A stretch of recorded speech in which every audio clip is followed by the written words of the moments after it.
জুমার দিনে দোয়া কবুল করার একটা মুহূর্ত আছে। এই মুহূর্তটা নিয়ে ওলামায়ে কেরামের মধ্যে দুটা মত পাওয়া যায়।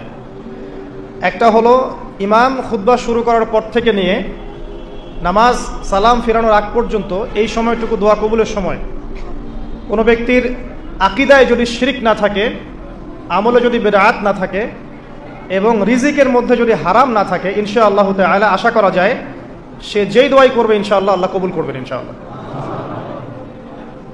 আরেকটা মত হচ্ছে জুমার দিনের দোয়া কবুলের সেই কাঙ্ক্ষিত মুহূর্তটা হচ্ছে আসরের সালাত, অর্থাৎ বিকেল থেকে নিয়ে মাগরিব সূর্য অস্ত যাওয়ার আগ পর্যন্ত। আসরের পর থেকে মাগরিব পর্যন্ত এই সময়টুকু আমরা জিকির আজগার দোয়া এবং তাসবিহ তাহলিলে কাটানোর চেষ্টা করবো ইনশাআল্লাহ তাআলা। এই সময়টুকুর মধ্যে আমরা যে দোয়া করব ইনশাআল্লাহ আজ্জা ওয়া জাল্লা আল্লাহ পাক কবুল করবেন ইনশাআল্লাহ। জুমার দিনে আমি তিনটা কাজের কথা বলবো স্পেশালি। সেটা হলো বেশি বেশি দরুদ শরীফ পড়তে হবে। জুমার দিনে বেশি বেশি দরুদ পড়তে হবে, কারণ নবী করিম সাল্লাল্লাহু আলাইহি ওয়াসাল্লাম বলেছেন জুমার দিনে নবী সাল্লাল্লাহু আলাইহি ওয়াসাল্লামের উপরে যে দরুদ পড়া হয় এগুলো তার কাছে পেশ করা হয়, তার সামনে উপস্থাপন করা হয়। কেউ সালাম দিলে নবী করিম সাল্লাল্লাহু আলাইহি ওয়াসাল্লাম তার জবাব দিয়ে থাকেন। এখন এই জবাব কিভাবে দেন এটা সম্পূর্ণ আল্লাহ পাকের ব্যাপার। এটা নিয়ে আমাদের বৈজ্ঞানিক ব্যাখ্যার দরকার নাই। আমরা বিশ্বাস রাখবো নবী সাল্লাল্লাহু আলাইহি ওয়াসাল্লাম জবাব দিয়ে থাকেন সালামের। আমরা আত্মা কাকে বলে জানি না। আত্মার কি কোনো বৈজ্ঞানিক ব্যাখ্যা আছে? স্বপ্ন দেখি মাঝে মাঝে আমরা, স্বপ্ন সত্য হয়। অনেক সময় অনেকের স্বপ্ন সত্য হয়, কোরআন তার সাক্ষী। অনেক সময় অমুসলিমের স্বপ্ন সত্যি হতে পারে, কোরআন তার সাক্ষী। ইউসুফ আলাইহিস সালাম জেলখানায়, মনে আছে? দুজন ব্যক্তি স্বপ্ন দেখলেন, একজন শরাব পান করাচ্ছেন মনিবকে, আরেকজনের মাথার মধ্যে রুটি, এখান থেকে পাখি রুটি খেয়ে চলে যাচ্ছে। এই দুজন ব্যক্তি কিন্তু অমুসলিম, মুসলিম নন। তারপরে ইউসুফ আলাইহিস সালাম বললেন একজন নিষ্কৃতি পাবে এবং তার মালিককে সে শরাব পরিবেশন করবে, সে মুক্ত হয়ে যাবে সামনেই অচিরেই। আরেকজন ব্যক্তি তোমাকে শুলদণ্ড দেওয়া হবে, তোমার মাথার মধ্যে যে মগজ আছে এটা পাখি এসে খেয়ে ফেলবে। কুদি আল আমর, এটা হয়ে গেছে, এটা আল্লাহর পক্ষ থেকে ফয়সালা। তাহলে এই স্বপ্ন মিথ্যা ছিল না সত্য? তো এই স্বপ্নের বৈজ্ঞানিক কি ব্যাখ্যা আছে? বিজ্ঞান কি এই পর্যন্ত যেতে পারবে? নাই। অতএব সবকিছুর বৈজ্ঞানিক ব্যাখ্যা বুঝতে হবে না। নবী করিম সাল্লাল্লাহু আলাইহি ওয়াসাল্লাম বলেছেন এক শ্রেণীর স্পেশাল ফেরেশতা আছেন যারা দরুদগুলোকে সংরক্ষণ করেন। আমরা যে কথাগুলো বলছি রেকর্ড হয়ে যাচ্ছে না? আজকে থেকে 100 বছর 200 বছর আগে মানুষ এটা কল্পনা করতে পারতো? আমরা এখন যেখানেই মুভ করছি, সিসি ক্যামেরা, ভিডিও, এটা সেটা, স্যাটেলাইট, এগুলো আছে না? আজকে থেকে 300 বছর আগে মানুষ এগুলো বিশ্বাস করতে পারতো? আজকে থেকে 1000 বছর আগের কোনো মানুষকে বলেন যে স্যাটেলাইট দিয়ে পুরো বিশ্ব নিয়ন্ত্রণ করা যায়, সে বলবে যে পাগল, তার মাথায় ঢুকবেই না স্যাটেলাইট কি জিনিস। ঠিক একইভাবে আল্লাহ পাকের জ্ঞান হচ্ছে লক্ষ কোটি কোটি বছর আগের, চির নতুন, চির প্রাচীন, চির আধুনিক। এই জ্ঞানের ঊর্ধ্বে কারো জ্ঞান নয়।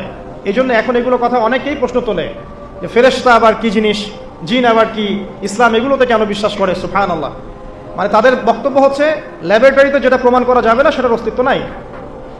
প্রত্যেকটা বস্তুকে হয় কঠিন হতে হবে, না হলে তরল, না হলে বায়বীয়, এর বাইরে কিচ্ছু নাই।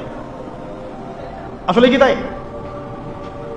তো সবকিছুকেই বিজ্ঞান দিয়ে ব্যাখ্যা করতে হবে জরুরি না, এর ঊর্ধ্বে অনেক কিছু আছে।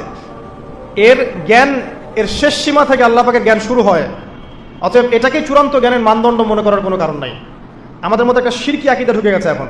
এটা একটা শিরকি আকীদা। সেটা হচ্ছে যে কোনো বিষয় যদি বৈজ্ঞানিকভাবে প্রমাণিত না হয়, কোরআন সুন্নাহয় থাকলেও মনে করি এটার অস্তিত্ব নাই।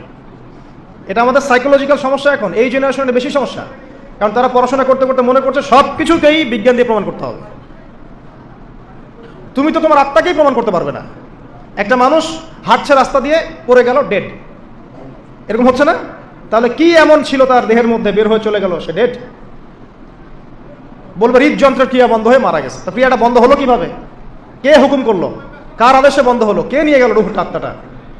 তো এগুলো তো ব্যাখ্যা করতে পারবে না। সো এই কনসেপ্ট থেকে বের হয়ে আসতে হবে যে প্রত্যেকটা বিষয় বিজ্ঞান দিয়ে প্রমাণ হলে পরেই বিশ্বাস করবো, না হলে করবো না, এটা ঠিক নয়। কোরআন এবং সুন্নাহ যা আছে এটা চূড়ান্ত। এর বাইরে যা আছে এটা যদি কোরআন সুন্নাহর সাথে মিলে যায় আমরা গ্রহণ করবো, কোনো সমস্যা নাই। কিন্তু না মিললে আমরা কোশ্চিন কেন সেটা মানতে রাজি নই। আসুন, নবী করিম সাল্লাল্লাহু আলাইহি ওয়াসাল্লাম বলেছেন এক শ্রেণীর স্পেশাল ফেরেশতা আছেন, মালায়েকা, নূরের তৈরি, আলোর তৈরি, আলো দিয়ে তৈরি, নূর দিয়ে তৈরি, যারা নিঃসন্দেহে আলোর বেগের চেয়ে বেশি বেগে ভ্রমণ করতে পারেন, নিঃসন্দেহে। আচ্ছা, তো তারা স্পেশালি এই দরুদগুলোকে সংগ্রহ করেন, দরুদ এবং সালাম এটাকে সংগ্রহ করেন, করে নবী সাল্লাল্লাহু আলাইহি ওয়াসাল্লাম পর্যন্ত পৌঁছে দেন। এরপর আল্লাহ রাব্বুল আলামিন, আল্লাহ সুবহানাহু ওয়া তাআলার ইচ্ছায় নবী করিম সাল্লাল্লাহু আলাইহি ওয়াসাল্লাম এর জবাব দিয়ে থাকেন। একটু চিন্তা করেন যে আপনি মনে করেন আল্লাহ রাসূল সাল্লাল্লাহু আলাইহি ওয়াসাল্লামের দরজায় দাঁড়িয়ে আছেন, কথার কথা মনে করেন যে তিনি জীবিত আছেন, কথার কথা আপনি তার বাড়ি চেনেন, তার বাসায় গেলেন, গিয়ে নক করলেন, গিয়ে নক করে বললেন আসসালামু আলাইকুম। এবার নবী সাল্লাল্লাহু আলাইহি ওয়াসাল্লাম ভিতর থেকে আপনাকে বললেন, কথার কথা ধরে নেন যে ওয়ালাইকুম আসসালাম। এর অর্থ কি? ওয়ালাইকুম আসসালাম অর্থ কি? আপনার উপরেও শান্তি বর্ষিত হোক। আচ্ছা, আবার মনে করেন আপনি বাসার ভিতরে আছেন, আপনার বাসায় নবীজি এসেছেন সাল্লাল্লাহু আলাইহি ওয়াসাল্লাম, কথার কথা। এবার তিনি আপনার দরজায় নক করছেন, নক করে বলছেন আসসালামু আলাইক, তোমার উপর শান্তি বর্ষিত হোক। তো নবী সাল্লাল্লাহু আলাইহি ওয়াসাল্লামের এই যে দোয়া, তোমার উপরে শান্তি বর্ষিত হোক, এটা যে যত বেশি পাবে তার জীবনটা তত সুন্দর হবে না? অতএব যে ব্যক্তি যত বেশি দরুদ পাঠ করবে, যত বেশি সালাত প্রদান করবে নবী সাল্লাল্লাহু আলাইহি ওয়াসাল্লামকে, ইনশাআল্লাহ তাআলা সে সচ্ছল হবে, টেনশন ফ্রি থাকবে, সুখে শান্তিতে পৃথিবীতে বসবাস করবে ইনশাআল্লাহ। আর সুখ বলতে আমি শুধুমাত্র চাকচিক্য বোঝাচ্ছি না, বাড়ি গাড়ি স্ট্যাটাস বোঝাচ্ছি না। সুখী হওয়ার জন্য টাকা যথেষ্ট না। অনেক সময় দেখবেন কোটিপতি মানুষ সুখী নয়, একজন ভ্যান চালক সুখী। সুখ টাকা দিয়ে কেনা যায়? সুখ বলতে মনের সুখকে বোঝানো হচ্ছে। আল্লাহ পাক আমাদেরকে বোঝার তৌফিক দান করুন। আমি যেটা বলতে যাচ্ছিলাম, জুমার দিনে বেশি থেকে বেশি নবীর উপর দরুদ পাঠ করতে হবে। কোন দরুদ পাঠ করব? একটা সংক্ষিপ্ত দরুদ আছে, পড়তে পারি আল্লাহুম্মা সাল্লি ওয়া সাল্লিম আলা নবিয়িনা মুহাম্মদ, এটা পড়তে পারি। আরেকটা আছে আল্লাহুম্মা সাল্লি আলা মুহাম্মাদিন ওয়া সাল্লিম, এটা সংক্ষিপ্ত। আর যদি আপনার সামনে নবীর নাম উচ্চারণ করা হয় বলবেন সাল্লাল্লাহু আলাইহি ওয়াসাল্লাম। অথবা সবচেয়ে সেরা দরুদ হচ্ছে দরুদ ইব্রাহিম, আল্লাহুম্মা সাল্লি আলা মুহাম্মদ ওয়া আলা আলি মুহাম্মদ কামা সাল্লাইতা আলা ইব্রাহিম ওয়া আলা আলি ইব্রাহিম ইন্নাকা হামিদুম মাজিদ। আল্লাহুম্মা বারিক আলা মুহাম্মদ ওয়া আলা আলি মুহাম্মদ কামা বারাকতা আলা ইব্রাহিম ওয়া আলা আলি ইব্রাহিম ইন্নাকা হামিদুম মাজিদ। এটা প্রথম আমল, জুমার দিনে করবেন। এছাড়া প্রত্যেক দিন সকালে 10 বার এবং সন্ধ্যায় 10 বার করে দরুদ পড়বেন। তাহলে কি হবে? ইনশাআল্লাহ তাআলা আপনি, আমি, আমরা সবাই কিয়ামতের মাঠে নবী সাল্লাল্লাহু আলাইহি ওয়াসাল্লামের সুপারিশ পেয়ে যাব ইনশাআল্লাহ। সুপারিশ সম্পর্কে একটা হাদিস শুনিয়ে দেই, যথেষ্ট হবে ইনশাআল্লাহ। নবী সাল্লাল্লাহু আলাইহি ওয়াসাল্লাম বলেছেন, আমার উম্মতের যে ব্যক্তি, যে কোনো ব্যক্তি, নারী পুরুষ, সাদা কালো, বাঙালি, পাকিস্তানি, আফগান, সিরিয়ান, যেখানকার মানুষ হোক না কেন, যে কোনো ব্যক্তি, সে যদি শিরক না করে মারা যায়, আল্লাহর সাথে শিরক করে নাই, এই অবস্থায় মারা গেছে, নবী সাল্লাল্লাহু আলাইহি ওয়াসাল্লামের সুপারিশ তার উপর ওয়াজিব হবে ইনশাআল্লাহ। ইনশাআল্লাহ সে জান্নাতে যাবে যদি শিরক না করে মারা যায়। অন্য যে কোনো পাপ আল্লাহ যাকে ইচ্ছা মাফ করতে পারেন। আল্লাহ পাক আমাদেরকে শিরক মুক্ত আমল করার তৌফিক এনায়েত করুন, আমিন।